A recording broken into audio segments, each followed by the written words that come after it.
Hi everyone! Good evening! This is Manay Gina and welcome back sa aking YouTube channel. So guys, for today's video, pag-usapan natin si Liza Soberano at si Enrique Hill. Kasi nga guys, mayroon akong napanood na interview ni Liza, pero bago ang lahat, please huwag kalimutang i-like, i-share at paki-subscribe sa aking YouTube channel.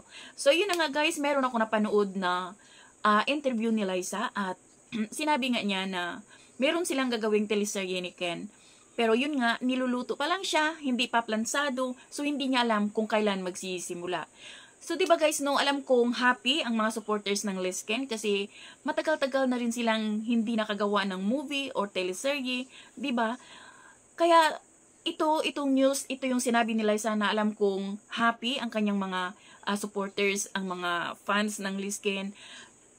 Alam kong aabangan ito. So sana no, magsimula na sila at sana malaman natin kung kailan ipapalabas dito sa atin. At sana lang, yung sinasabi kasi ng karamihan, marami akong narinig na sinasabi nila na hiwalay na sila ni Liza at saka ni Ken. Guys, hanggat hindi nila kino-confirm na dalawa, huwag muna tayong maniwala sa mga sabi-sabi kasi sinabi naman din ni Ken na sila pa. At yun nga lang, busy si Liza sa career niya sa US. Si Liza naman, sinabi niya rin, hindi din niya inamin na hiwalay na sila. Ang sinabi niya is sila pa, ang mga tao lang ang nag-a-assume kasi nga hindi sila palaging magkasama. So hanggat hindi nila inaamin na hiwalay sila, maniniwala pa rin ako na hanggang ngayon sila pa rin ni Liza Soberano at ni Enrique Hill.